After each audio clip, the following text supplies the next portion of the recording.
না আমরা যারা আছি এর বাইরেও কিন্তু রাজনৈতিক দল আছে, এর বাইরেও সুধী সমাজ আছে, এর মধ্যেও সাংস্কৃতিক গোষ্ঠী আছে, সামাজিক শক্তি আছে। সবাইকে নিয়ে ঐক্য করতে হবে, কাউকে আপনি বাদ দিতে পারবেন না।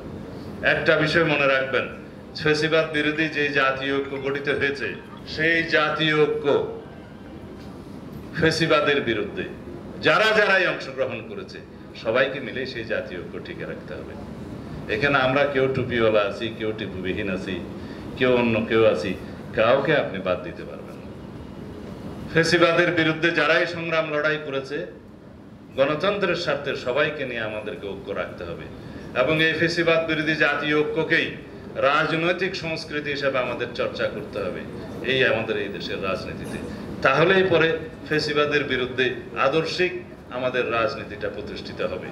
আমাদের রাজনৈতিক ফিলোসফি হবে এই দেশে যাতে আর কোনোদিন কনস্টিটিউশনাল ফোয়ারার, সাংবিধানিক ফোয়ারার এবং সংসদীয় এখন নায়কতন্ত্র প্রতিষ্ঠিত না হয়।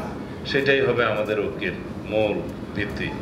এখন প্রশ্ন উঠতে পারে, সেটা কি কখনো এই ইউনিটি অফ দি ডাইভার্সিফিকেশন যেটা মান্না ভাই বললেন সেটাতে সম্ভব? আসলে এটাই বিউটি, যে কোনো দেশে একটি জাতিগোষ্ঠী থাকে না, একটি গোত্র থাকে না, একটি ধর্ম থাকে না, একটি কালচারের লোক থাকে না, একই খাদ্যাভ্যাসের লোক থাকে না, একই জলবায়ু বা আবহাওয়ার লোক থাকে না। বাট আমাদের এই দেশটা অনেকটা হোমোজেনিয়াস। আমরা একই ভাষায় কথা বলি, প্রায় দেখতে সবাই একই রকম, যদিও বৈচিত্র্য আছে, এবং আমাদের ম্যাক্সিমাম মানুষের ধর্ম আচারও প্রায় একই রকম। 10% বাদ দিলে যাদের মধ্যে হয়তো বিভিন্ন সংখ্যা আছে, 2%, 8% আছে, কিন্তু এই দেশে সবসময় সম্প্রীতি বজায় ছিল।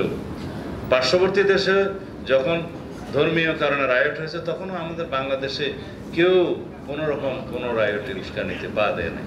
এটা আমাদের অতীত নজির আছে। 1992 সালে যখন পার্শ্ববর্তী দেশে বাবরি মসজিদ ভাঙা হয় আমাদের দেশ, তখন আমরা সরকারে ছিলাম, একটি ফুলের টোকাও কোথাও পড়েনি। আমরা সেই সম্প্রীতি বজায় রেখেছি। বাংলাদেশের মানুষ অত্যন্ত সাম্প্রদায়িক সম্প্রীতির সাথে বসবাস করার নজির হাজার বছরের।